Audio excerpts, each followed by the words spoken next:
G'day and welcome back to the channel, Walking Cairns. We're here at Clifton Beach today to have a chat with Brett Olds, the Deputy Mayor and Division 9 Councillor. Beautiful day. It was been raining last night. We had about 8 mil in the rain gauge last night, but it's beautiful. Beautiful, look at that. I'll pan you around, don't know whether you can see that. And we'll also be having a look at we're having a chat with Brett about the pile of rocks over here, see what's happening with those. So I'll just spin you around, have a quick look at the beach, and then we'll go over to Brett. Remember, like, subscribe, and hit that notification bell. Okay, thank you. Okay, here we are, beautiful Clifton Beach.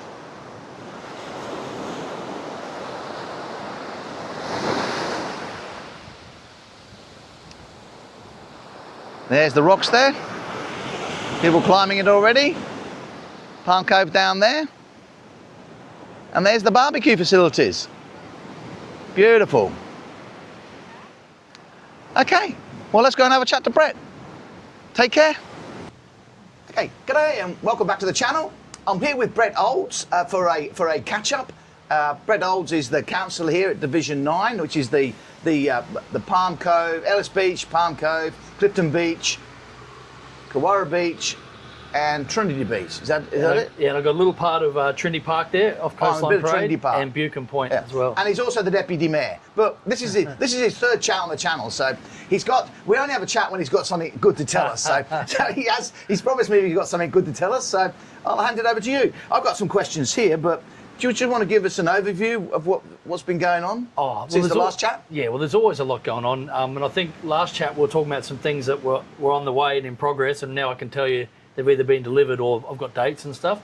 So one of the biggest things I want to talk about today, I guess, is what's going on between Smithfield and Ellis Beach over the next 1 to 3 years. And it's not just what council's doing. We'll get into what council's doing as well in the state, but there's over $500 million of infrastructure going to be built between Smithfield and Ellis Beach in the next 1 to 3 years. And I think only 10% of that, only about 50 million is state funded. The rest is all privately funded. Times are good, and people don't dip into their pockets and invest in regions unless there's confidence. Unless there's confidence, yeah. And that confidence breeds further confidence. So I actually think that we're on this trajectory. I know some people have been talking a bit negative lately about, things are bad. Tourism, international tourism's way up right now. It's easy to talk negative, isn't it? It really is. It is. Save that to the end, so people don't leave. No. We'll save the good bit till the end. How about I just go through a wrap up of the beaches? Yeah, let's do that. Okay. First one. We'll start at the north. Okay, Ellis Beach.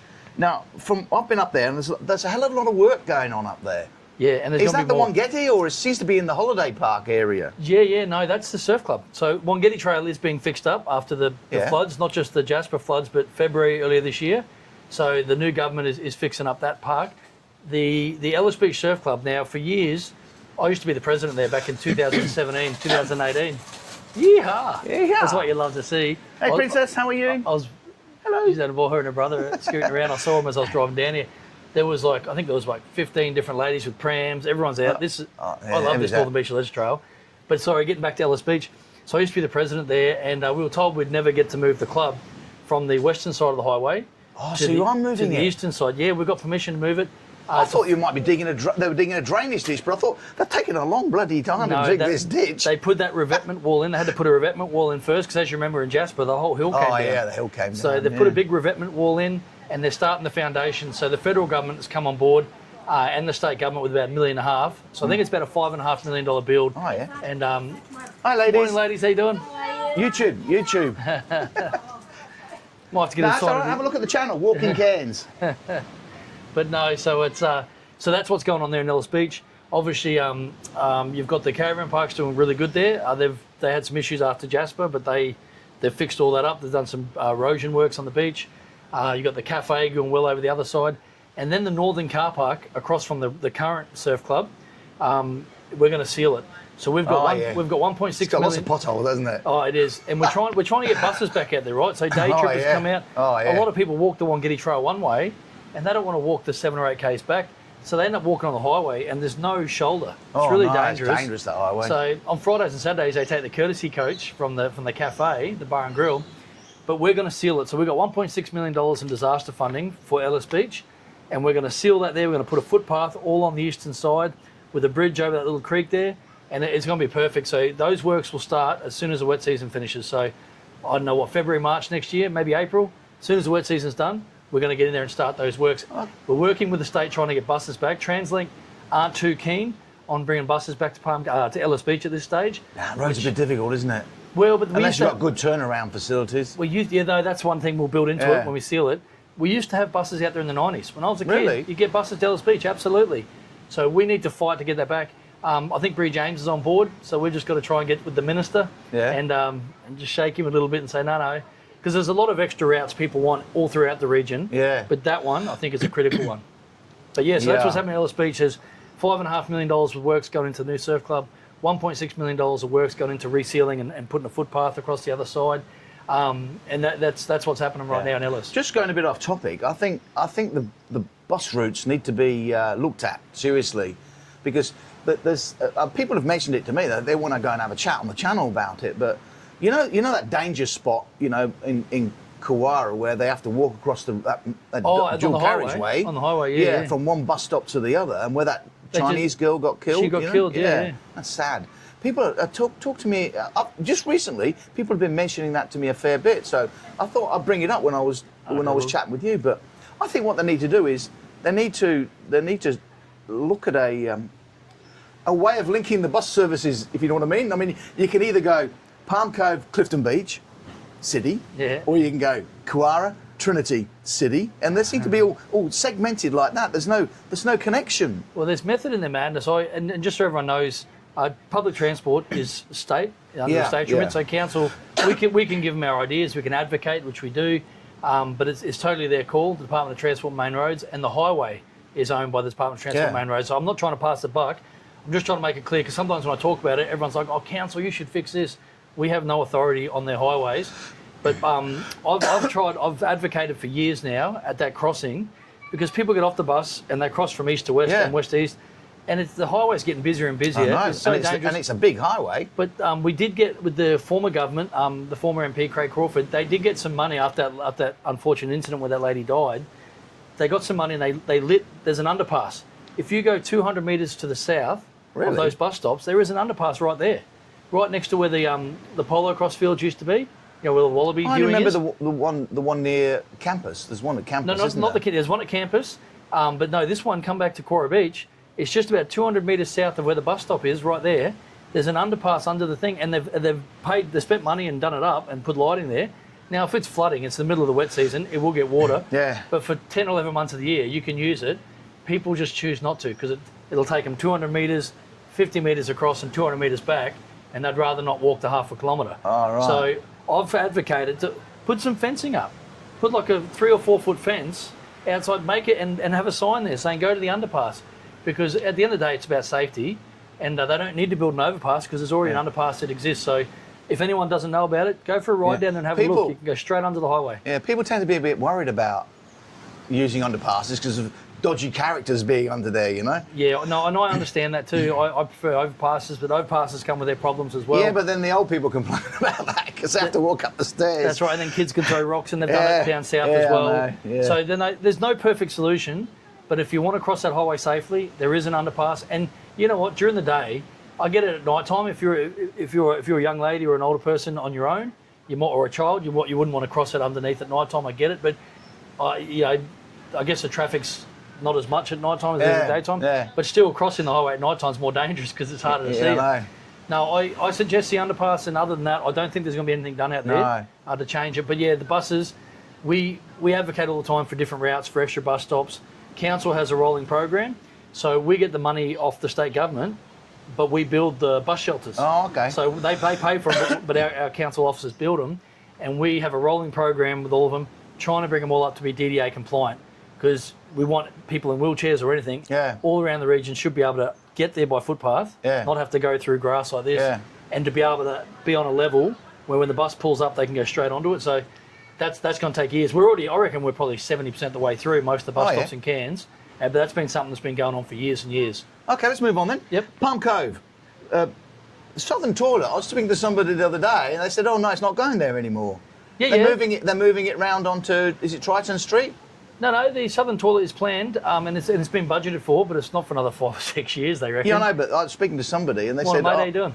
It's not going to go in that little.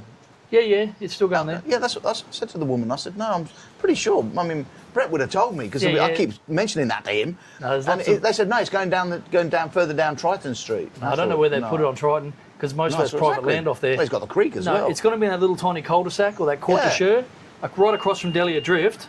On the southern side of Vivas Road. Yeah, and it will go there.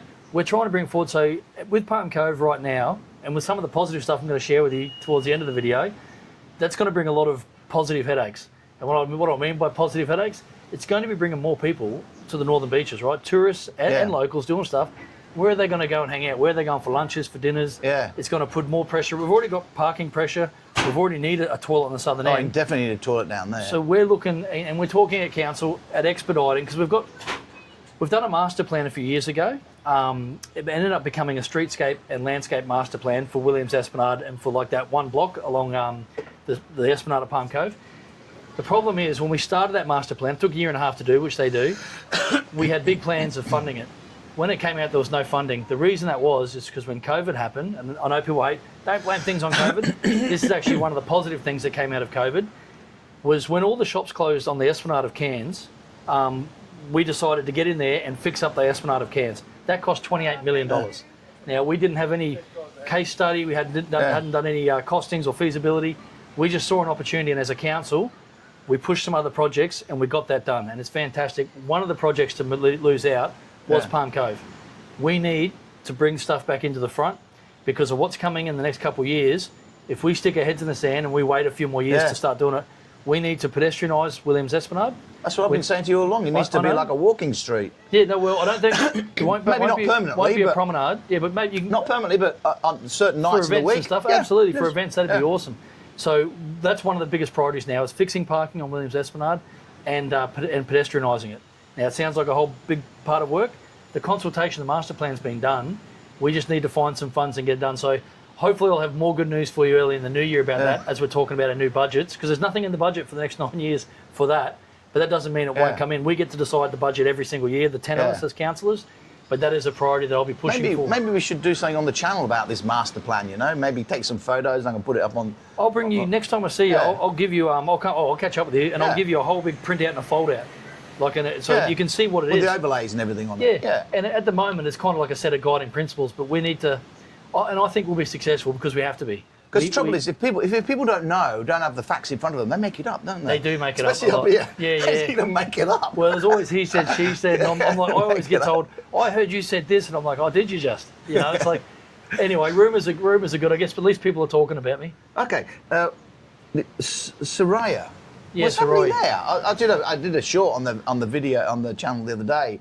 It's Tiger Prawn Tony's obviously gone, but now they've boarded up the other side. The old Rising Sun. Yeah. I don't have all the information. I did talk to Mark Bancotti earlier this week, who owns Soraya, and I know that he does have some plans, and hopefully by December, you'll see some things going. Has there been any development plans put for council? No, well, because he has all his DAs approved, everything he's got. Okay. It's up to him who he puts in the front. It's private business, so. But and it's not my job to talk about what he's doing privately. Right, yeah. I did talk to him on Tuesday, and it does sound like he has some stuff coming up. So it's probably his story to tell. I'll give you his phone number. Yeah, give me his phone number. Maybe he'd love to come have a chat with you. Bring him a chat, Yeah. No, he's a friendly guy. He lives at Trinity Beach. Yeah. I think I think he's got some plans, and you'll see some things happening there in the next couple of months. Okay, moving on then. Jetty. The jetty, yes. What's happening with Jetty? And I'll combine it with Double Island, all right? Yeah. So, it's the state government owned Double Island, and obviously they put out an expression of interest for tenders. Nothing has been announced yet, although the tenders closed months ago. I've heard rumours, but So that's been tenders? It has, yeah. So I thought there might have been a shortage. No, I've heard rumours, and again, I'm not going to talk gossip and rumours on here. But don't talk rumours. I think you'll find there is the state government have someone in mind that they're going to approve, and I really believe before the end of the year, I'm hoping at least we'll hear who that is that gets Double Island, and then we'll hear what the plan is, because it's going to cost a bit of money to fix it up. Because they have to make that jetty safe for boats. We need it to be functional, even without Double Island. Because it's not functional, really. Yeah, even without Double Island, you need the jetty to be functional. But with Double Island, it makes it more of a priority. Now, we have been asking the state government, Department of Transport and Main Roads, they have plans that they've had for over a year and a half now, of some form of wave mitigation or wave attenuation. Yeah. But they haven't shown us what it is. And I've been asked by the state to formally request it. So our council has formally requested, because we're a stakeholder in the jetty. Yeah. We do the maintenance. the main roads own it, but we maintain it for them. So we're a stakeholder. We have requested to find out what's going on there. I know Bree James has requested to find out. Now, for some reason or other, they're holding on to that information at the moment. They're not sharing it. But I really want to see that, not just with wave attenuation, and the tourism bodies too want to see it as a safe harbour. Yeah, it needs to be a safe harbour. But as with everything in Palm Cove, the moment you suggest something, you've got about it's like 6 to 1, half a dozen of the other. Half of the people that complain about it, the other half say it's fantastic. That's right. And no matter what you do, you always seem to get that mix, you know. Yeah, and that's so why it's hard to make that is the biggest problem I think with Palm Cove making progress is every time you suggest something, half the people say no. There's a lot of voices up there. I think it's good that they're passionate, at least. Because some people don't want to change.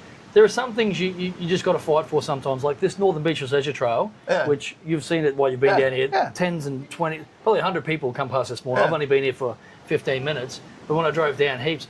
When we went to put that in, every section we did, including Clifton Beach, including Palm Cove, Yorkeys Knob, we got pushback from the community. Don't want it, you're going to cut down trees. We got all those negative voices, but we knew it was something worth doing. Yeah. And we pushed forward with it, right? And now it's so well loved and activated. I literally, this never happens, or very rarely, I had people emailing me and calling me that had been naysaying it and apologised. And people would do that and say, look, this has been one of the best things we've ever seen. Yeah. We feel bad that we were negative about it. And these are people that lived behind it. I won't say what suburb.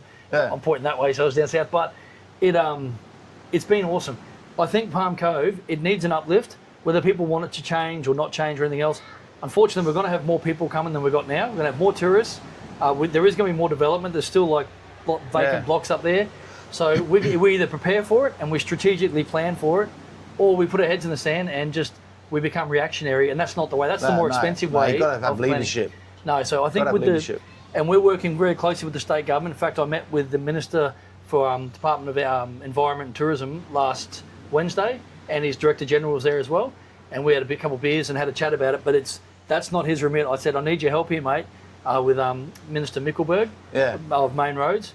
We need to find out what's gone up there because we need to get ahead and plan for it. We need to know what you're planning so we can plan around it. Because if we're doing our plans, they're doing their plans. Yeah, they don't we could work together and actually it might even save some money actually if we work together. Talking about working together, I think from a personal point of view, I think one of the biggest problems that Palm Cove's got in terms of its future development is that there's a lot of passionate groups that have formed in Palm Cove, Advanced Palm Cove and Tourism Palm Cove and Palm Cove Alliance. Palm Cove Alliance, the new one. Yeah. And there's Palm Cove Vision. The trouble is they seem to spend a lot of their time competing against each other. What they really need is one body to represent Palm Cove and present a concise and an overall view of the place, that represents what the people there want, not individual groups trying to reinvent the wheel.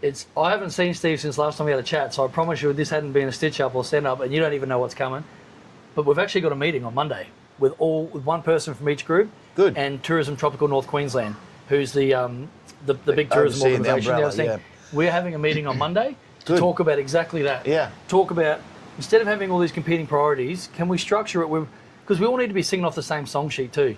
Because when you've got a list of priorities and then they've got a list of different priorities and you've got a list, nothing gets done, yeah. and you all lose. So and whenever one group comes up with their set of priorities, they think that's the bee's knees, and they're going to go and they oppose everybody else from doing everything else. Yeah, and they're all different. And it's not to say they're wrong or they're wrong, because the truth is they're probably all right. They're probably all right, and they're all passionate. But you can't do everything at once. No, but what we've got to find out is, let's find the 50, 60 or the 70% of the things we agree on. Yeah. Let's prioritise it. And the truth is, I've already done that. I've been working on this for months because I know what's coming and I'm going to talk about it at the end. So I said, guys, we've got to get in front of this. I've got to win the councillors over.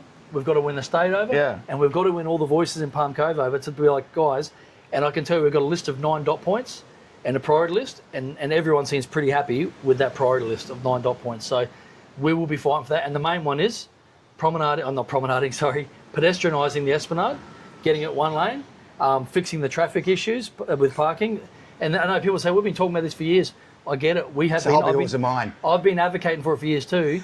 But if we all get on the same page, we've got a much bigger chance. But it's funny, of success. when there's a lot of tourists in Palm Cove, they seem to think that it is a promenade. Yeah. Well, they do. They're walking along the road, across the road. They're thinking, oh my, somebody's going to get run over. Years ago, we had a lot of Chinese tourists up there when the Grand Chancellor used to get those big groups. And I'm not picking on a race or anything, I'm just saying it was a lot, most of the times was Chinese people walking all over the roads and not following road rules. But it looks like a pedestrian way, doesn't it? The way they've cobblestoned it. And so we had to look at getting signage, and we couldn't write the signage in English because we didn't know if they were written right. So we did pictorials.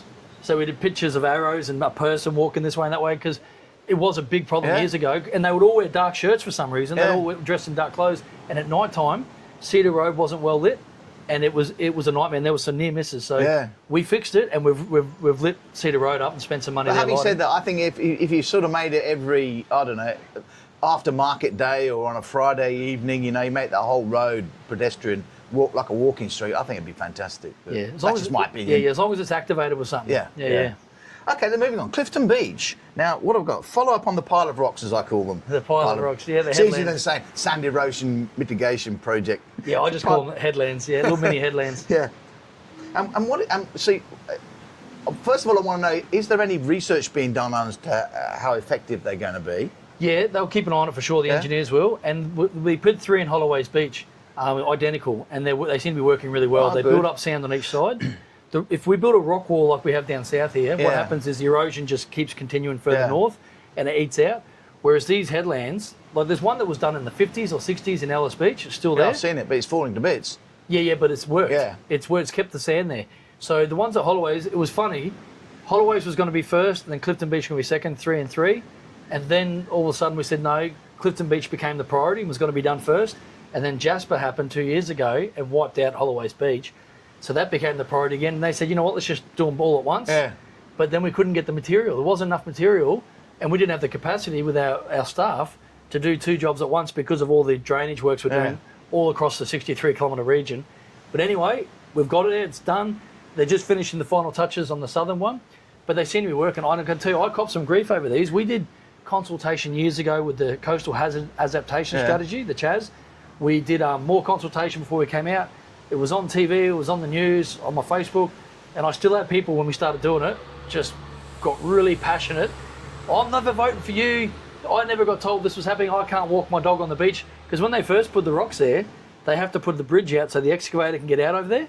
But then after it's finished, they remove those rocks and the beach comes back. Yeah. And I was saying, guys, can you just have some patience? And you will be able to walk your dogs along. The sand is still the whole way along the beach because they only put those rocks there to get the excavator as a bridge.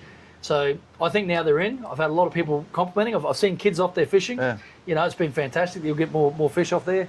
Some people down here that weren't too happy at first. And I've got to thank the residents for their patience through the works too, especially in front of the houses. Yeah. But they were a bit nervous about some trees getting cut and getting cleared. But they absolutely love it. The project was great. The officers that worked with them breaks up the landscape. I think they're excellent, and they've got lights on them now. They do. I guess for boats and stuff. I didn't know lights are going on them. Yeah. But in case boats come in, but I can tell you the main reason they're there is so we can have a beach and your kids and grandkids can have a beach when they come down here. Yeah. If we didn't have to do it, we wouldn't have spent the millions of dollars to get it done. And we had to get environmental approvals. We had the state and federal governments involved. It was a huge project, but no, I think it's a ripper, and I think it's a winner. The beach that seems to have caught most of the erosion at the moment is Kawara. Yeah, but you can't really put those in Kawara, can you? Because the beach is so shallow. It's different the way the sand flows. So I'm not the engineer and the title expert that sorts all this stuff out, but we do have those people on board looking at stuff.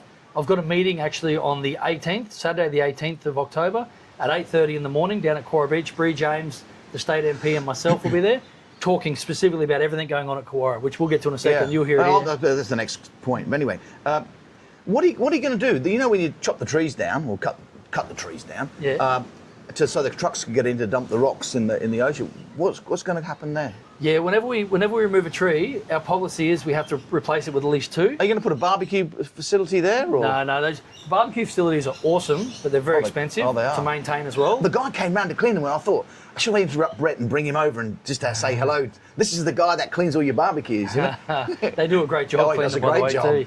But no, it's very expensive. So putting more barbecues in, there'd have to be a really huge need for it. They won't get barbecues there. We've put another bench sheet. I noticed that. You New saw bench there. That's good, new yeah. benches. So some of the elderly people have reached out and said, when we're walking along, we don't have places to stop. Yeah, I want to get a couple more at Councillor Beach as well. It's nice to sit there and look at the view, you know? Yeah, it's beautiful. So, no, they a few of the residents have asked, could they leave that clearing there now because they've got views out the ocean. We will put extra trees back in other locations. For every tree that's removed, there'll be at least 2 replaced. Maybe not in the same location, but there'll be 2 replaced. Oh, just a comment. The bike track looks fantastic. Thank you. Yeah, I videoed it on the channel. It looks really good. Oh, and we've got 2 more projects. One, obviously, across Sweet Creek, between Clifton and Palm Cove, along the beach.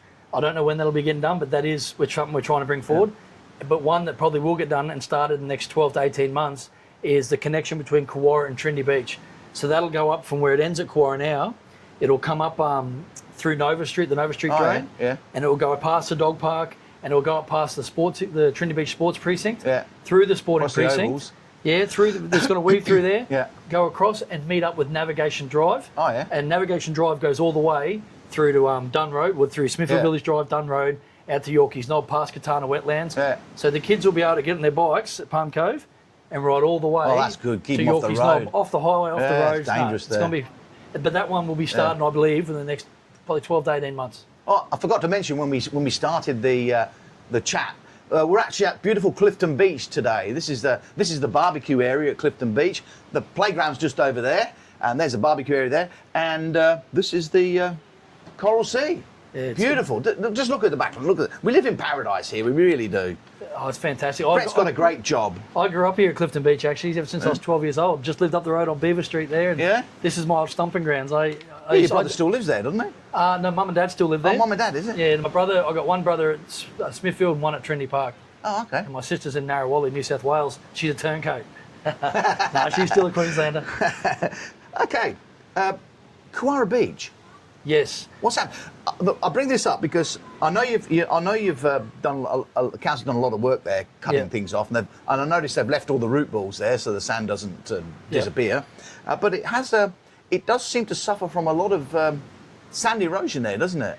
In fact, as I showed on the channel the last time I went down there, some of it is about a metre, sometimes just more than a metre gone. And Mother Nature's weird beast. A lot of times over the dry season, sand will come back. And if you look, Palm Cove, it's doing great. Trinity Beach is doing great. Sand has come back. Even Clifton had some sand come back. Sand come back, yeah. But for some reason, the last 2 years, we've missed out both seasons.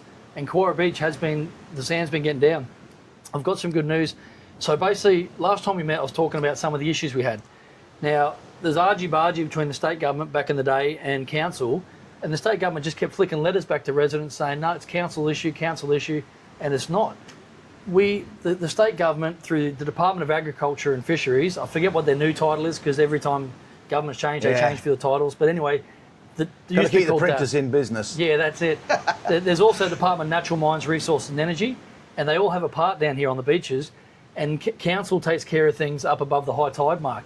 But even stuff below the high tide mark or on our land, if a tree falls, unless it's causing a danger, we need permission from the state government to remove it.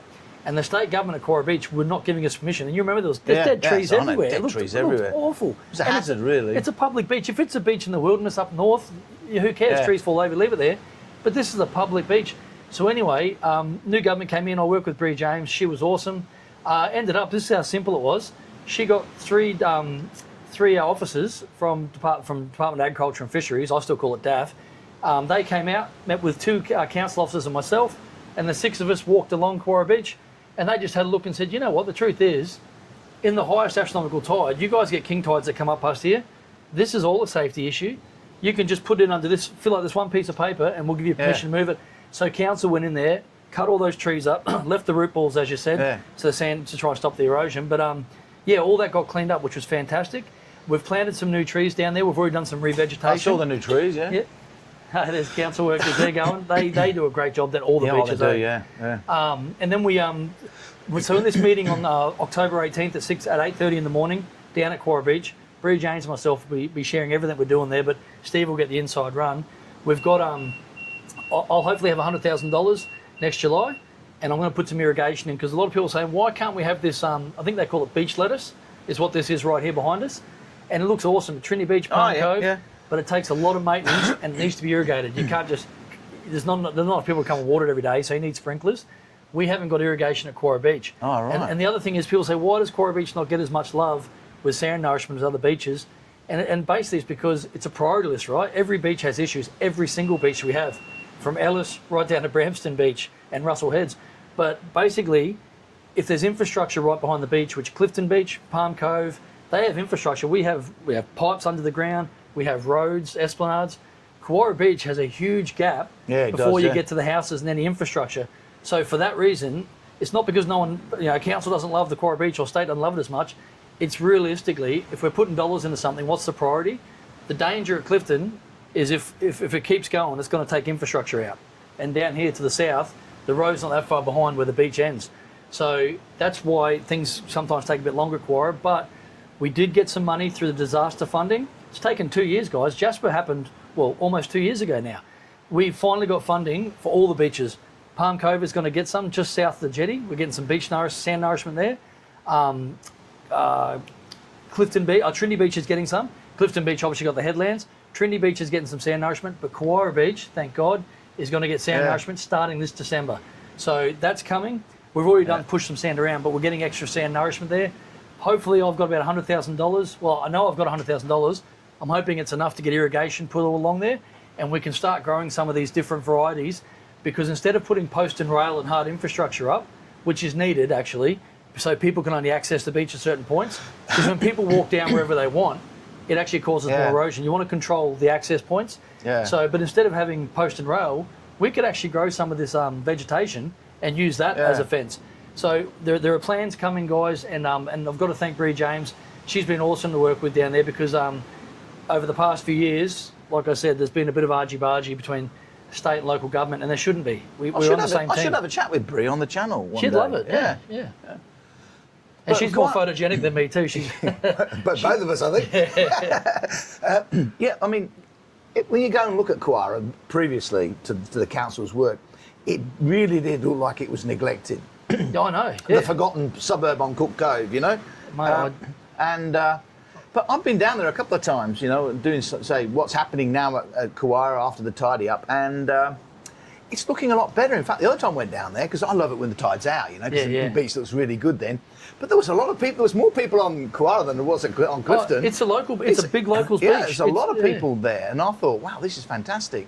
Well, that's why my phone never stopped when it looked dilapidated, and I was trying, but like I said, there was after Jasper, everything. You think of every drain in a 63-kilometre linear system. I think we've got over 2,000 kilometres of drains in our network.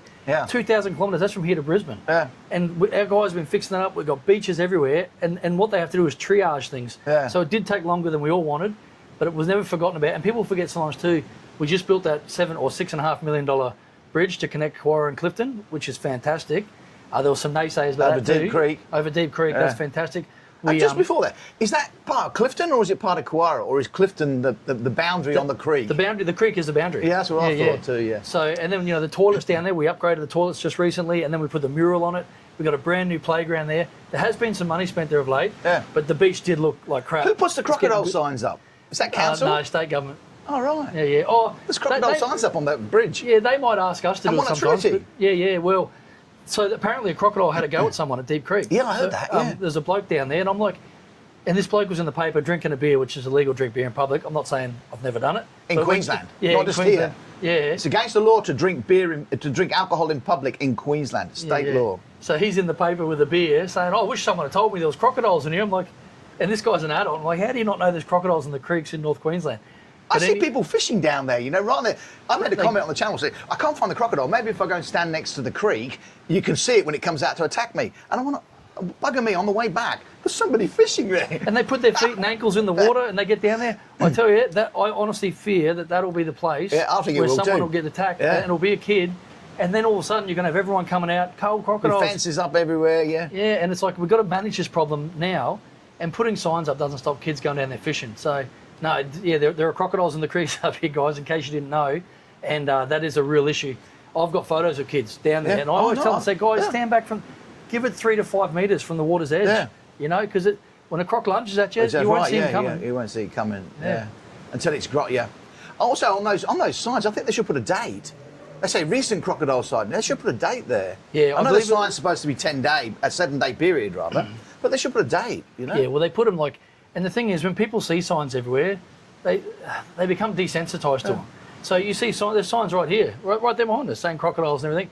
You go up to Lake Eacham, they've got a freshwater croc in there. So if you're a tourist or even a local or someone from South Australia or Germany, you see a crocodile sign at Lake Eacham, you look up and there's hundreds of people swimming there.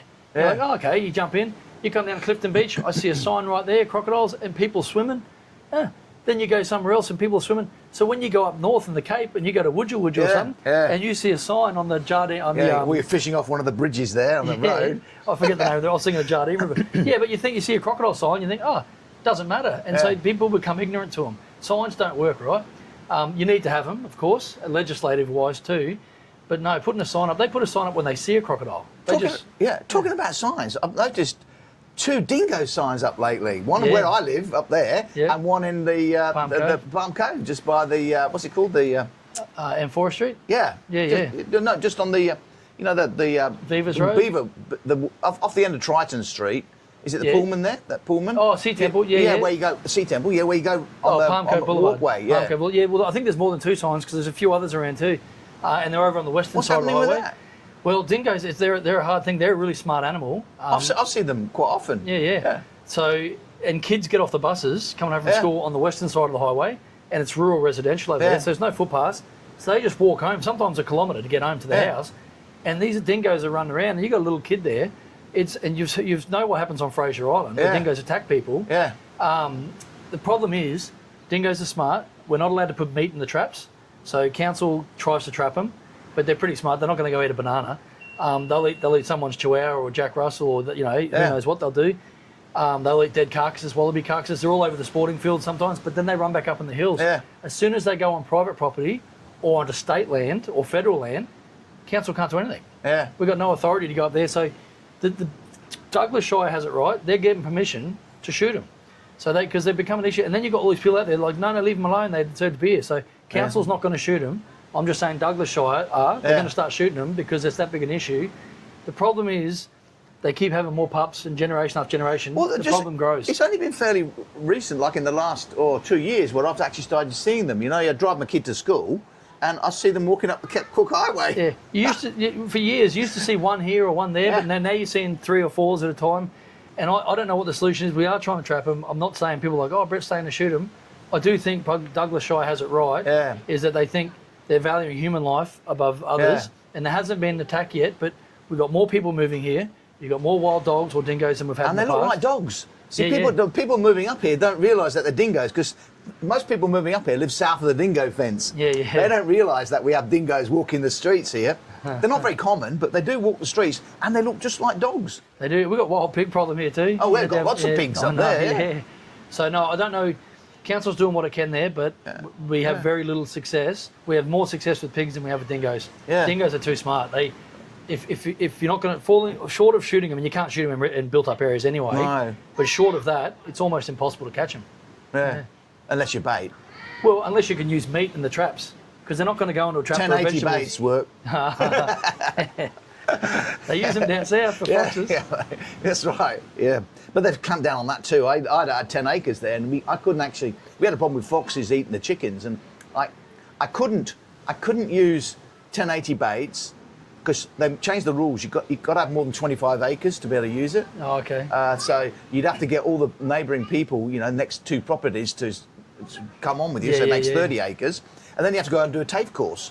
On how to put 1080 baits in, because people's pet dogs come out at night. People don't realise that. Dogs get out and they eat it. Well, it's the same thing with shark nets, with baited hooks, with everything. There's always going to be some collateral damage, unfortunately, but it's what's the greater good? And I guess that's an argument that's going to be there for the end of time is, do we have the right to remove animals? Okay, moving on. Trinity Beach. Trinity Beach. Hello. G'day. Hey, Princess, you're back again. We got Trinity Beach. What's going on Trinity Beach? Roadworks. Roadworks north side and roadworks on the western side. So are you talking about Trinity Beach Road? Yeah. Trinity Beach Road. You come up Trinity Beach Road and you've got that first turn on the right. That's Navigation Drive. Navigation Drive. You're extending that, yeah? That'll be open in December. So Navigation Drive will be open in December, which is fantastic news. That'll go right through Smithfield Village Drive, past Katana Wetlands, onto Dunn Road, all the way to that'd be Yorkeys great, Knob. yeah. But it's going to be fantastic. And you're going to have footpaths on both sides all the way. You go down the other end of the beach, there's been a lot of works, and again, I appreciate people's patience, especially the This business. is towards Taylor's Point, yeah? This is down towards at the beach end at the Esplanade. There was resealing that needed to be done, but there was also some waterworks that need to be done there. And through the last school holidays and the recent one, the school holidays we just had, 2 lots of school holidays, busy season for the businesses, and the road was being dug up and it was a mess. All the business owners down there were awesome to work with. Thanks for your patience, guys. That's all getting resealed now, and that's only going back to just past, probably just past Moore Street. But then in the next year's budget, which starts in July 1st, we will be resealing Trinity Beach Road right up past Coast Watcher. So Trinity Beach Road has some potholes in it. There's more works coming. And then we got the footpath on Moore Street. I think last time we talked about it. It was about to happen. It's done. It's all completed. That was a big job. So, and then Taylor's Point at the end. There's a lot of people upset. The owner there you can see it from here. Yeah, but that's private land now, isn't it? Well, it is, but he built a rock wall down onto I can see it. I land. mentioned that when I was doing the video, but I said, look, it looks like he's built a big fence there. Well, I can give you the early word. Council went and investigated. It's illegally installed. You're not allowed to build rock walls, on the water. So the state is it a rock wall? It looks like it's like there's a best of block fence. Yeah, well, he's built a brick wall. Yeah, looks like a brick wall. Trying to help erosion, but the thing is, the wave motion, you actually create more erosion. Yeah. And you need to have experts working with you if you're going to do any works there. And you can't work on state land or council land without permission. He's done it the wrong way. But he's got rights to the high tide mark, hasn't he? Up to the high tide mark, but he's built down below the high tide mark. Dear. And I can tell you the state government, there will be enforcement action taken. So I don't know what that'll mean, how much that'll cost or anything else, and rectification work. That's like what happened at up here at, what's it called, Neptune's. They had a similar problem. They rip everything. They built a beautiful decking and then they rip it all out again. They didn't get permission, unfortunately, to build on council land. And there's drainage and stuff under there. I did feel for Marty though, because it looked beautiful. Yeah. But no, so in Trinity Beach, footpaths in. The Esplanade's looking great. The waters should be all sorted now. Taylor's Point, he has an development application, which hasn't been decided yet, but that's to build 6 houses up Marana Street. You can see the works being built along Moore Street there, down the Taylor Point end. They've started works for those apartments. So there's a lot of progress happening down there, a lot of building. Oh, Love Shack. I forgot to mention that in Kauai. Yeah, nothing. I haven't heard anything. I still haven't heard anything either. I want to go and speak to the lady, I've tried to get in contact with her because I want to find out what her plans are. I can't direct her to do anything. That's right, I just want to ask what her plans are. It took me about 14 months to get in touch with Woolworths up at Trinity Beach. But they got back to me a few months ago. They went through a bit of a hiatus, didn't they? They did, and I heard that they've pulled the plug and I heard all the gossip and the rumours. Yeah. But I heard directly back from Woolworths, and they said, no, we are building. They had some issues. They explained a couple of them, just market costs and different things. Yeah. But they said after the wet season, they are going to start going ahead, and it'll be a 15-month build. So after the wet season could mean March, April, May, I don't know what month. But they'll start building. It'll be 15 months, and the Woolworths is going in at Trinity Beach up the top. It's funny because it actually looks bigger than it did before. Yeah. With the top of the trees, it's like it doubled in size. No, it is. Yeah. Okay, what I was doing, I'll just make a couple of comments. There doesn't seem to be as many dogs on the beaches this year. There used to be full of dogs, especially down at Kauai. Yeah, people doesn't seem to be many dogs on the beaches. Yeah. Well, I think they're still around. People still walk them. We've got our dog patrols that are out there at the ideal times and the ideal locations where we've had lots of issues. And they don't just go out and give fines. We use a warning system like, here, mate, you can't have your dog off leash. And even if you're in an off leash zone, if your dog's off leash, you still have to have them under voice control. Yeah, that's right. Still have to be under control. You can't, so people don't realise. People don't know. They think, I'm in an off leash zone. I'll just let him go nuts. It's not a dog park where you can let your dog off. But even in a dog park, you have to have your dog under voice control. Oh, really? Yeah, your dog just can't go off and terrorise that person and bite that dog. And you can't just let your dog be a little monkey. You have to have your dog. If you don't have your dog under voice control, even in a dog park, you're not allowed to take your dog off a leash because you risk fine. And the state government, after a 2.5-year review, because there's been a lot of deaths. It's been in Australia and in the state. We used to get a lot of dog bites years ago. We used to get lots of dog bites up in this area. We don't seem to hear about it anymore. Well, there are still dog attacks. I can tell you, we do report every month in the CEO's report, but because the state was just sick of it, the dog attacks, dog-on-dog violence, dogs biting, dogs killing humans. Not every day, but it was happening. The state have done a review and they've come out, and now council has no mechanism. There's no leeway. If your dog kills a cat or bites another dog and kills it, it's dead. depends how violent it is, but they can put your dog down, but definitely becomes a dangerous dog, which costs you thousands of dollars a year. Always has to have a muzzle on. You have to have a cage that lives in at home. That's right. Dog registration goes up for dangerous dogs, doesn't it? Yeah, absolutely it does. Yeah. So I can tell you the state government have taken this very seriously, and I think deservedly so. Yeah. Because it was the two biggest issues we hear about at council every year are trees and dogs. Yeah. And dog issues are big, and not just barking dogs, dog attacks. Well, they used to have those big posters down Captain Cook Highway, big about dog attacks. Yeah. You don't see them anymore. But I think people are realising, because the officers have been doing such a good job. Yeah. You know, just educating the public and giving a few warnings. I think people are doing the right thing for the most part. So. There doesn't seem to be as many around. There's really cheap. Because I used to get dogs coming up and jumping all over me, you know. But now you hardly ever see any dogs. There's really cheap courses, you know, you can go do and get for dog training. You know, train your dog, get them under voice control, and have fun. Be a good dog owner. Okay, I've got two more things. This year, since COVID, I think that tourists have come back. Yes. This year, there's been a real expansion. I go to Palm Cove. Sometimes I pop in for a beer at Rattle and Hum, you know, while I'm doing my YouTube editing. Yeah. And it's like, after COVID, when school holidays finished, the tourists disappeared. But now they still seem to be here. It's almost like pre-COVID days. Yeah, well, the international numbers are more than pre-COVID days, Yeah. I heard. In the paper the other day, last week, they were saying that. Domestic numbers are a bit down, but that's because domestic numbers too were artificially inflated for a while there. Yeah. Because they couldn't travel, and then when travel opened up, they travelled domestically rather than overseas. But no, tourism is coming back in a big way. We are heading into the quiet season again, over Christmas and the wet season. So I don't know what forward bookings look like for people, but I can tell you, well, you've seen it, people see it with their own eyes, there are people everywhere, in town, Palm Cove, Port Douglas as well. Like, tourism is back, and with what I'm going to finish on in a minute, it's only going to get better. Yeah. There's areas like the Love Shack and Taylor's Point where the person who owns the property has rights to the high tide mark. That's now, right. I saw a post in Facebook about Nunus, and they were having functions on what I thought was public land. No, it's council land. Yeah, Council public land, land. Public land, you're right. yeah. It was, yeah. And people were saying that the bouncer they had there was stopping people from walking down the street because they had the function on. Oh, that's walking probably, down the footpath. No, that's probably a rumour, because they wouldn't be allowed to do that. Yeah, no, they took photos. Hey, they took photos of the bouncers. I put it on Facebook, And I thought, well, I'll ask you next time you're here, because I didn't think they were allowed to do that. That's public land. In fact, I thought you could actually turn up there with your barbecue and your chairs and sit on the beach. I'm not suggesting people do this, because I love Nunus, but you could actually put your barbecue there right in front on the beach. I know it's been a bit of a no, you want to. But you can put your barbecue there, have your mates round, and have a barbecue area. You absolutely can on the beach. Now, when they book a piece of land out, so Nunus might book that out for a wedding or a function. So they can book it from council. And so can you. You can come down here and book this little section out. But I still don't think you're allowed to, like, bounce people out, because it's still public land. But I'll have to find out. I'll take that one on notice. Yeah. Because it doesn't seem right to me if it's public footpath.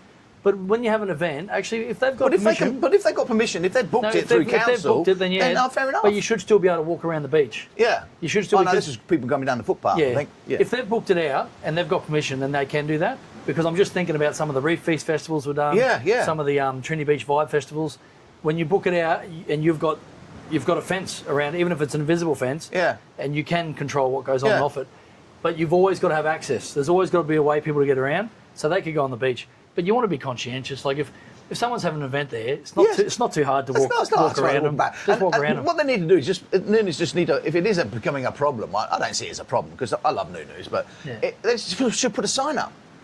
There's an event. We've got a private event, and we booked this section through council. Well, usually one of the conditions of when you book out a piece is you do have to notify. You have to notify the public, because otherwise how they know. So I don't know the exact situation. I would assume Nunu did the right thing, because they do it all the time. I would assume they did too. They do it year on year. They know what they're doing. I haven't seen this at all before. And then there's some guy, I think maybe the security was a bit heavy-handed or something. I don't know.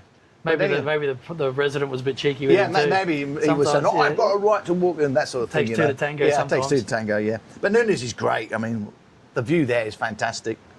Go to Nunus and have a look at the view. Sit there with a coffee. Beautiful food too, yeah. Oh, it's beautiful. And the palm trees there, it is fantastic. It's magic. A few people got upset. $1 million view. Yeah, council put that footpath instead of the little rocky one. I must admit, it looks like a bit of a runway. When you first did it, I preferred the old one, but to be honest, now it's weathered a bit and the sand sort of moved over. It looks fine. Yeah. But when you first put it in there, it's like the pimple on the end of your nose. It looked like a big runway. Oh, yeah. They should have done a few little curves. They should have done that, yeah. It did look like a runway, yeah. Okay, over to you then. Give us the good news. Yeah, well, it's just exciting news. So it's like a lot of people, you hear things or you read in the paper and you know there's some, that's happening. But when you put it all together, it's actually, like I said, over $500 million of infrastructure being built here, which will breed confidence. So we'll start at the northern end again, like we started. I talked about the $5.5 million for the surf club, 1.6 million for the surf club at Ellis Beach, yeah. And then 1.6 million for the resealing of the car park and putting a footpath in there. So that's a fair bit of money there. You've got Palm Cove. You come down here, you got the Wangetti Trail. The state government have another, I think, about 50 million or just over 50 million in the forward estimates to keep that going. That's going to obviously bring more tourists here. You got Double Island, which that's not part of the $500 million, so I don't know. It hasn't been announced yet, but Double Island should be announced soon. And even the jetty, what we talked about, hasn't been announced Exciting, yet. isn't it, Double Island? What they're going to do with that? Oh, it is really exciting. I can't wait to hear. As long as hear. they'll do something good. Yeah, I hope so too. Then you come down, so Double Island and the Palm Cove jetty area, not included in the $500 million I'm talking about, because they're not guaranteed. They're not. I think they will happen, but that's not guaranteed. So that's extras. The Hilton, they're spending $14 million in Palm Cove. That is so exciting for Palm Cove, getting the big name chain of that back. And apparently we almost lost them. And that was the Grand Chancellor before, wasn't it? It was the Grand Chancellor before, and now it's going to be the Hilton. Yeah. That's $14 million being injected in there. You come down that to... will look really good. Oh, it's going to be fantastic. It's in a prime location. It's a bit hidden. Yeah. It's a bit off the beaten track, really, but once you get in there, it's fantastic. Oh, people will love it. And it's not going to be a body corporate, you know. Where you good. Yeah. Good. Nothing wrong with body corporates, I guess. They've got their pros and cons, but I'll go out on a limb here, but I get it from what a lot of people tell me in Palm Cove. I think, body corporates is a big issue and a big problem in Palm Cove. A lot of headaches are created because of them. Because of body corporates. And yes, the venues that are doing better seems to be not in a body corporate.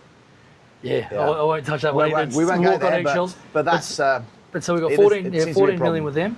You come down to Couarra Beach here with the Reef's Edge. So not talking about all the housing development and everything and the future school that's going in at the old Paradise Palms. It's called the Palms now. Oh, yeah. What's happening? People asking me that. They seem to think I know everything, They come up and say, Steve, what's happening with that Paradise Palms? I said, I've got no idea. It's got all its approvals. It's a $235 million build. It's the biggest single project north of Cairns, I think, They closed the bloody road, though. Well, yeah, so when they closed the road... That was a nightmare. It was a nightmare, but I can tell you... Why did they do it at night from the beginning? It's because... So the developer paid a private contractor and got permission off the state and picked those hours. And he thought that in school holidays there'd be less traffic. Oh. That was a big mistake. Traffic was backed up to, Ellis to Beach almost. And the other way was to Stanton Road. Yeah. And but anyway, they stopped. Phone calls were made, and I was in Adelaide at the time, and I made some phone calls as well. I talked to the developer. He goes, I didn't realise it'd be this bad. He pressed pause on it straight away, and he's got permission. I just got an email yesterday. He's got permission off the state government, main roads, to do night works. This should have been night works from the beginning. It should have been night works from the beginning. But anyway, it wasn't. It is now. They've still got to do day works, but they're not, when it goes to one lane, that'll be at night time. And I've got some dates I'll put up on my Facebook post, because I got the email yesterday, the 3 or 4 nights that they're going to close. But that'll be no issues at all. But they've cut off, going south, they've cut off the turn right. I know, it's left in, left out. And I personally think it's a terrible outcome. I've said That's this. going to create a lot of problems. I've said this to the former government. I said to the current government. I'm like, guys, you're going to create, and it's safety issues, not just headaches for people having to drive all the way around. You play this out over the next 5 to 10 years. You're going to have a water park there with up to 2,000 guests a day. It's going to be chockers. Discovery Drive is going to be crap. You're going to have a school there, so people drive in, drop off, and then drive out the exact same way. Yeah. Everyone that lives at Boulevard South and Latitude North has to drive all the way around now. They should have put a roundabout in there with a safe underpass for kids to get in there because they want to go to the water park. Or should have put a roundabout. I hate stoplights on highways, but stoplights would have been better. The left in, left out. You're going to have people that live over here going left out and doing illegal U-turns. That's right. It's going to be terrible. And all the Couarra roundabout will be chockers. So you'll get the same bottleneck again because people going southbound won't be able to get out because all the traffic will be coming out of Couarra. Well, whatever that road is. And then think about this too. And I've brought this up. This isn't new news. I've brought this up for a decade. Think about Poolwood Road. Couarra Beach on the eastern side only has one access, and that's Poolwood Road. Yeah. So Poolwood Road, as it comes out, you won't be able to get out. You've got all the extra traffic coming on Discovery. That's going to back up internally no, for a that's beach. right. But Paul would. at least some smart council, we open Miami Road. I copped arrows over that. Everyone's saying that's going to be crap. It's been one of the best things we've done. We've opened up Coral Beach, Trinity Beach through Miami Road. Yeah, that's good. So at least that'll be Still a bit windy though. Yeah, well, that's to slow the cars down. Yeah. And the other thing I forgot to mention at Clifton Beach is by December. Oh, when's that going to be open? Hope Street will be open in December. Oh, all right. So Clifton Beach I keep going down there and having a look. It's already built. It's built. It's Yeah, I just- know, but they've got signs up saying, you know. Yeah. Well, there's No entry. There's a couple of houses there that still haven't got their title, received it from council yet. So over the next 4 to 6 weeks, that should happen. And then by December, Hope Street will be open up. And wow. it won't be used as a rat run, not by many anyway. Nah. Because to come all the way down from the highway, to go all the way back up Cottesloe and out, but at least when something does happen, people have another. Yeah. The suburbs It's are connected. it's too long a stretch down Cottesloe, I think. Yeah, no, I To know, people way that too long. it is for people to use it. Cottesloe will end up coming up at Rudder Street, at Unity Yeah. Street there. Yeah. I don't know why the beaches weren't connected when they were first built. Yeah. Because it's been a headache for me, because I was a poor councillor that's now connected 3 beaches. Yeah. And but anyway, they're connected. What was I talking about there? So that's $235 million of project being done for Reef's Edge Water Park. The works have started already. The land's being cleared. You can see construction vehicles there right now. You go further down, Earl Hill. So Earl Hill in this calendar year is getting its 3rd track being built. Oh, that's good. Yeah. I haven't been up Earl Hill since I did my Achilles. Oh no. Yeah, I tore my Achilles. This will more than double the activation on Earl Hill, because all those wow. tourists and locals that live along Vasey Esplanade and just up there, they don't walk around to Roberts Road and go up there, but they'll be able to access, formalise up now from that. So it'll be like a mini Mount Whitfield. Council put in, because we own that part of the hill, we put in the one from Half Moon Beach. Yeah. The regular ones from Roberts Road, Trailhead. Beautiful beach, that, isn't it? It is, beautiful beach. But the Trailhead now, 3 trailheads on Earl Hill, fantastic, and that works will start after the wet season. It'll be completed before the end of June. So that's exciting. You go to Smithfield Mountain Bike Park, $15.5 million promised by the state government. That's by JCU? That's happening right behind JCU. Yeah. You're going to have 85 kilometres of trails. That'll bring people here that'll come for over a week when they come. But then you've got there's some other rumours that I want to talk about. There's other good stuff that I can't say because it's not my story to tell, and I don't have 100%. I think they're going to happen, but anyway, there's some other things happening in between. And then you've got Skyrail spending $85 million of their own money redoing their whole gondola system. Yeah. Now, they wouldn't be doing that if they didn't have the confidence that tourism's going to be holding the up and up for the next 30 years. So that's huge. And then you've got obviously, Kazali's bought the Jabberguy Centre, and they're going to be pumping a bunch of money into that, fixing up. Yeah. And I've heard rumours of some of the cool stuff they're going to be doing there too, which not my story to share, and I'm not 100% haven't got the receipts, but I'm telling you, that and then you've got Lake Placid, which is getting rectified right now. Yeah. We're doing all those works. We've got money. We're putting in half the money. We've got the rest from the disaster funding. We should have got 100% funding from disaster funding, which was disappointing. But council, you bit the bullet. We're just doing it.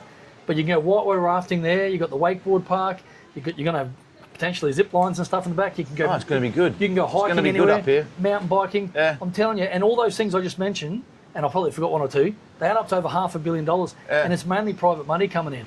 But what will happen is other investors will see what's going on. Oh, we've got on the jetty, Entrada Group with Tusa Dive. They're thinking about bringing a nighttime dinner cruise boat from Palm Cove. Yeah. So, and I've got to Yeah, talk I to know, them. I heard about that. Yeah, well, I've got to talk to them because I think they've done all their applications all done. I think they're getting close to Yes. starting. So, But when they start though, with that, the problem is, most days it's okay, but every now and again you get this huge swell that comes in. yeah, southeasterlies. Well, they'll make that it's up and down at the pontoon or the whatever it's called, the platform. Yeah. And it looks dangerous. But when I talked to the CEO, he said that'll be part of their business plan. Is if it is like that, they'll just cancel it for that day. Yeah. So, but getting that back, but if we get the safe harbour over the next few years, that's a game changer. Yeah. But even without the safe harbour, Tusa Dive and try. When do you think the safe harbour's likely to go in, or hasn't it? No approvals yet. Like I said, no design, no approvals. No, well, like I said at the start, main roads are being very careful and not releasing any information. I know for a fact because I know officers that work in Brisbane. Well, they've got the designs done for wave mitigation, but I don't think we want wave mitigation. We want a proper safe harbour. You need a safe harbour. Yeah. You see, but I'd imagine they're too scared because what happened the last time. When they released that plan for the. Removing half the caravan park and putting a lagoon in there. But that was a lot of people went ballistic. Yeah, but that was a private citizen with a concept. Yeah, it was just a concept. What we want from the state government is not a concept. We want them to tell us what they're doing there. Well, a plan. Because it has to be a functional jetty. Yeah. Jetties aren't. It's great for fishing, and we never want to ruin it for fishing. But jetties aren't built just for fishing. Jetties are built to be used. We have Yeah. emergency services use that jetty, and their boats get damaged when they pull up Yeah. there. We need to make it a functional jetty, and so we don't need scopes. And I know people are going to be negative about anything, but that doesn't mean you shouldn't do it. We need Palm Cove to be working, and that jetty needs to be functional. Well, So, really, I mean, if you're going to have a jetty, it needs to be a safe jetty, doesn't it? Really. 100% it does. And for the people No that point are having a jetty, really, if you're not gonna, if you can't use it. that's the whole thing. And it was always supposed to have be a safe harbour back in the day, but the government changed. But just going back to the caravan park, a lot of people freaked out when Gary Hunt showed his ideas for Yeah. Palm Cove Reimagined. The truth is, it was just his idea saying, if this wasn't Yeah. here, you could do this. The caravan park has, I think they've still got 18 years left on their lease. NRMA and the guys that operate down there do a fantastic job. No one's getting in, no one's going to try and remove the caravan park. That was just an idea and a concept someone put out. And it's council land, isn't it? No, it's Or is it state land. Yeah. And I when know it must be government land, because Yeah. I made a comment on one of my channels. I said, when Kaz was showing me around, I said, it's got to be owned by the government or council or somebody, because Private if person a would have developer, it would be a multi-story hotel there. It's prime land. It's state-owned land, but council, we're the trustee. Yeah. So we organise the lease, and our tenant there is NRMA. Yeah. And that caravan park, they just put a couple $1 million into it. Yeah, no, they've 18 got a new months pool ago. as well. Yeah, I saw it, yeah. they do a fantastic Yeah. job, and I think they got their nose there joint because other people in Palm Cove saying, yeah, let's get rid of the caravan park, and not even Gary Hunt was saying that. Yeah. He was just putting out here what could work, and a lot of people were saying, how much is that going to cost? How much would a lagoon cost? How much would a safe harbour cost? The real question should be, what is the opportunity? Someone should do an economic analysis on if any of this was to happen, what would that mean Yeah. for Palm Cove? What would that mean for the region? Because the economic analysis will show us if the opportunity is worth the spend. Yeah. And I honestly think, with that not being done, it's too soon to form an opinion either way. I know. The naysayers that go straight away, no, it's too quick. But And the ones that go, yes, it's too quick for them too. Yeah, see, personally, I think a lagoon, like in the city, in that area, fantastic. would be fantastic. It'd be awesome. But again, it's too soon to go, yeah, I'm fully sold, let's do it. And it's too soon to say, no, Yeah, don't there's do a it. lot of naysayers though, but you got to listen to everybody, 'cause 100%. If people are naysayers, yeah, but sometimes they point out things that you haven't considered, So That's right. You've got to be aware of It's it. better to be patient, calm Yeah. the farm, an economic analysis, get a team together, not a council team, Yeah. let's get some independent people to have a look and show us what this could mean. What are the opportunities that could come with the lagoon? Yeah. What are the opportunities that will come with a safe harbour? And I honestly believe there will be good news to come out of that, but that hasn't been started yet. But Palm Cove needs an uplift. It needs some money spent there. There's a lot of people out there. There's a perception that Palm Cove gets everything. I can tell you, It doesn't. Clifton Beach has had more money spent in the Yeah, last 10 years. yeah. Trinity Beach has had more money spent infrastructure-wise. Trinity And- Beach seems to be the beach that gets the money. Yeah, Trinity if Beach. you want me. But they always say, Palm Cove gets more. Nah.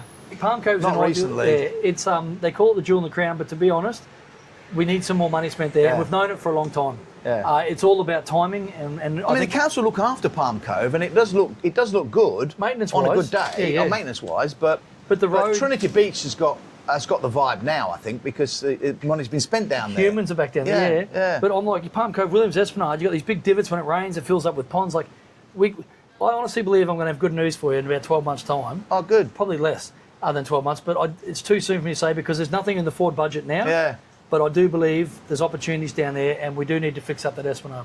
We do, yeah. And I think all the beach, the beaches have existed because of the disconnect between one beach and the next. They've sort of established themselves as like little villages. Yeah, yeah, the village of Trinity Beach and the village of Yorkeys Knob and the village of Palm Cove, and they've got this bit of competition with each other. And I think what they, as you keep saying, a high tide rises every boat. That's so right. if you spend money on Palm Cove or Trinity Beach, all then win. people don't just come here and stay there. Yeah, They yeah. go everywhere. Well, that's the thing. All those great things I told you about with the palms, the Reef's Edge, with the mountain biking, getting 85 kilometres, that's going to bring. Well, Reef's Edge is expected to bring 400,000 people a year. Wow. To Cora Beach. Where do you think? And when they stay in his holiday park, they're not just going to always go out for dinner locally. They're going to go to Palm Cove. They're going to go to Trinity And Beach. where's the Reef's Edge going again? Reef's Edge, that's the water park at Cora Beach at the old Paradise the other Palms, side. at the old Right. golf course. So I keep forgetting that the beaches go over the road, even though I live there. Yeah. So this is like, these are the positive headaches I'm talking about. All these things happening are great, but it's going to bring more tourists Yeah. here. They're going to want to have more room nights. Now, we're going to have to probably build some more resorts, or private industry is going to have to build some more Yeah. resorts. We need more room nights. We've got the hotels, the restaurants, everything else, but that's going to be more people walking on the footpaths, using a possible lagoon. Yeah. That's why we've got to start strategically planning. Okay, we know this stuff's coming. Everything I just mentioned is 100% happening. Like, well, it's all been approved. If finances could change, there could be a financial shutdown in the world. So I can't say, I'm guaranteed it all gets built. But right now, all those approvals are in place. All that is set up to happen. And if that does happen like it's supposed to over the next 1 to 3 years, what that means is we need to get ahead of it with infrastructure. We need to have that toilet built in the southern end of Palm Cove. We need to fix up the northern end. We need to fix up the highway there. We need more room nights. And I think other developers will come in and their confidence, once they see what's going on, will be like, maybe I should invest here. Hilton's investing 14 million. Maybe I should build a resort. Yeah. You know, yeah. I think, people have got to look to the future, and they've got to sort of come together with their own ideas. I mean, I've probably spoken to you before about all the different tourist groups advance this and tourism this. That happened in Palm Cove. I think for Palm Cove to really flourish, those groups get on the same page. Need to come together and have just one group. We've got that meeting on Monday. Yeah, I told you, you've got a meeting on Monday. I know, but they really need to do that, because every one of those groups has good intentions. They're all keen. Oh, they've got great ideas too. And they've got great ideas. But really, you got to get behind just one idea and just push that. And then when that's done, go on another idea and so on. You can't do them all. If you do them all in parallel, then they'll take forever to do. Yeah, that's why we've got that priority list, you know. And we've got priority lists for each different suburb and everything else, but that's the one.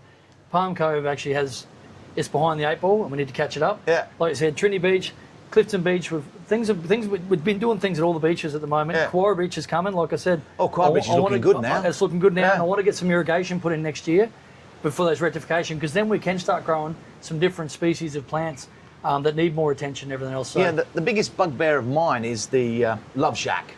Yeah, the Love Shack. I want to see that back. That's the old I want to do it myself, to be honest, but I haven't got any money. But it's private land. It's private land. Yeah. I want to see that lady and see if she can rent that section of the beach out. You know, to let's say let's think pie in the sky here.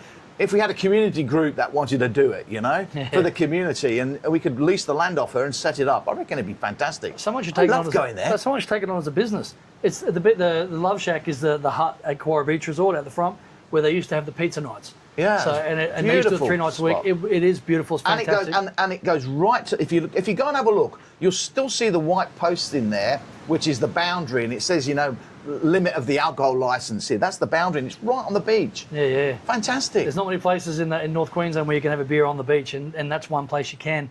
So the owner of the resort, though, I don't think she wants that to go ahead, but I'll try and find her contact. I haven't find her contact details, and if I can, I might try and have a word to her. Yeah. Because I reckon it'd be great. Oh, it'd be absolutely fantastic. But anyway, and we've got to get and some. What's happening with that resort? Is it active, open, closed? What's it's closed. She's not doing anything with it. I haven't seen anybody in there. She's just sitting on it. This land banking's got to stop, If that's what it is, the government's sort of got to, and it's not the council, but the state government's got to stop people coming in to Australia and land banking. We put in our last our Cairns survey after the election last year. We put a question in there for people, and it came back 49% to 51%, so it was split. And we said, do you think if people are land banking, should we be able to put their rates up? Because we want this land developed. No, you should be able to force them to sell it. Yeah, well, I'd go even further. But that was the question we asked, and I can tell you everyone came back was 50-50 or 49-51. How can it be 50-50? No, well, the people we did a survey, and out of the 8,800 people that responded, about half of them said, yeah, you should be able to, and half of them said, no, leave them alone, it's their private land. So, wow, I'm and you got to respect everyone's opinion. Oh, yeah. But and we asked the question, but maybe we should have asked it differently, because I think people were thinking, oh, but if it's a ma and pa with a little bit of acreage and they want to save this for their kids, it's not them. Oh, that's not that. We're talking about people from land. overseas coming in and developable land and just land banking it. Yeah, well, that is a little bit different to that question, but I don't know what the solution is there, but definitely it is sad when that's what happened with Double Island. Exactly. It's 12 years. That's what's got me worried, because it's going the same way as Double Island went. Yep. So the state this is private land, though, not leased land. That was leased land. Yeah. I don't know what we can do there, but I'll keep trying, mate. All we can do is keep trying. If you find the contact details, let me know. Yeah, we'll do, mate. Yeah. But I think we're going to try and get some turf at Quarry Beach too, by the way. So the grass there is back, because that was beautiful. Does. And also, I looked the other day. you got to be careful with the erosion undermining some of the concrete there. It looks like the concrete might be being exposed. Well, that's sand on the nourishment. surf hut and the barbecue areas. Well, in December, that sand nourishment will start. That'll be taking care of those areas. Yeah. Good. But anyway, Oh, well, yeah, we'll leave it there, I think. Yeah, that's a fair bit of look, information. If you like the video, please subscribe and like if you can, and hit the notification, whatever it is. I've forgotten the way it goes, but what is it? Hit the bell. Hit the bell. Hit like, subscribe, hit the notification. That's it. There was a bit rushed today because Brett is a busy man and he has to go. So we've talked very fast. So hopefully you can rewind it and go back over it. But yeah, this is beautiful Clifton Beach. Come along. We got lots of tourists here at the moment. It's amazing. And these facilities are being used. And the guy who cleans the barbecues came by, and I didn't want to interrupt Brett, but I was going to call him over and say hello, on the channel, because he does a fantastic job, doesn't he? Yeah, sure. We said good day to him to walk by. But yeah. No, thanks for having me on the show again, and hopefully the information was good. Yeah, it's great. Yeah. Anytime you get something new, come on. I want to go and see the what's the next division down from you? We'll speak Division to her. 8, Rhonda Coughlin. Rhonda, yeah. I've SMS'd her. She hasn't replied yet, but hopefully I want to do the same with her because she's got the next down to Machin's, hasn't she? Yeah, she goes all the way to Machin's, and she gets out to Lake So Placid. she's from Trinity Park down to Machin's, is that right? Yep, and out to the Barron River Bridge at Camaronga there. So she goes all the way out to Lake Placid. Yeah. Okay. Anyway, no, she's good. She'll be happy for a chat. Bree James would be happy for a chat too. Yeah, I must contact Bree as well, yeah. Yeah, but there's some exciting things coming, guys. I probably won't talk to you before Christmas, so have a Merry Christmas, everyone. Yeah. Everyone's like, it's October, you can't say that. I can if I'm not going to see you before I can always delay the video. Put it out on New Year's Eve and Christmas Eve. I keep thinking as soon as it's term 4 at school, I'm like, oh no, I've got to start thinking about Christmas presents. I can't believe it. My daughter's going to, and your daughter too, high school next year. Yeah. Can't believe it. You go to Smithfield? Yeah. Yeah, my daughter wants to go to Smithfield too. I asked her, do you want to go to Newman or Smithfield? And her brothers went to Smithfield, I went to Smithfield, so she's going.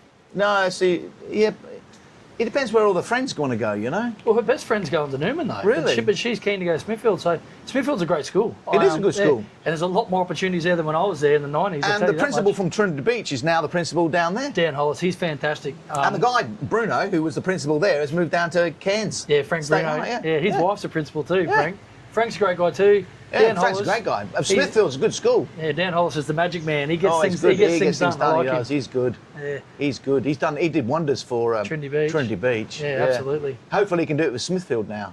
Yeah, well, I talked to him the other day. He's absolutely loving it. And a lot of the kids he taught for years, he's teaching them again now. Right, so it was a really easy transition. Everybody knows him. Yeah, he's great. Well, we have a wonderful day. No worries. Thanks, mate. I'll see you again soon. I'll see you next time. Next time we've got something interesting to say.